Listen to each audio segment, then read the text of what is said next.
Dating Speaker and Senate President Manny Villar.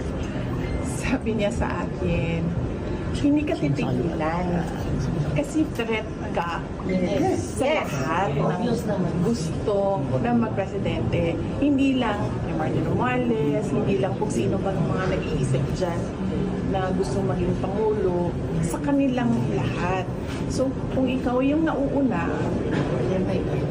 lahat sila, ikaw yung target nila para mapababa ka. Pagkatapos mo, sila na rin yung mag-aaway hanggang merong isang lalabas na maiwan, matirang matibay.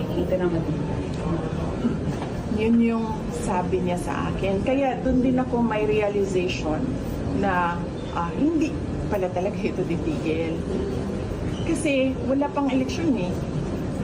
At sa totoo lang, hindi nga natin alam kung may darating pa na eleksyon dahil dyan sa kagustuhang mag-tsa-tsa.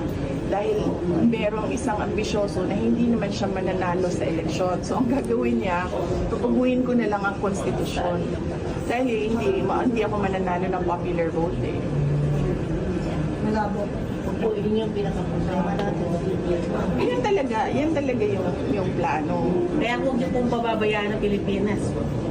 Kasi sa inyo kami aasa kasi kawawa ang buong Pilipino.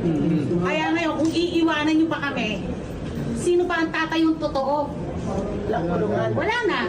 Kasi wala na po tayong pagkakatiwalaan. Kasi siya lang ang nakikita natin lumalaban. Nasara naman, lahat tayo mga Pilipino, magkaisa na tayo, magwelga na tayo, patagsikin na natin yung presidente. Bibi Sara, magandang hapon po. Si Dr. Malipi po, lead convener ng MAISU. Gusto ko lang kong ipaalam sa inyo na masayang-masaya po ako paggabi nung magmura kayo.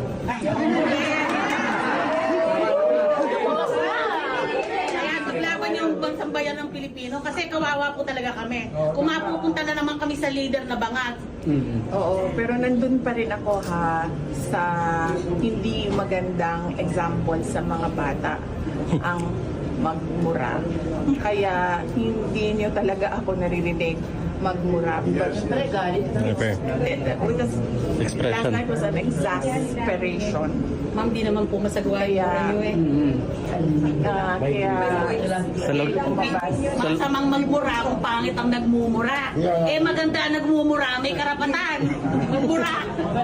May malalim na dahilan. Kasi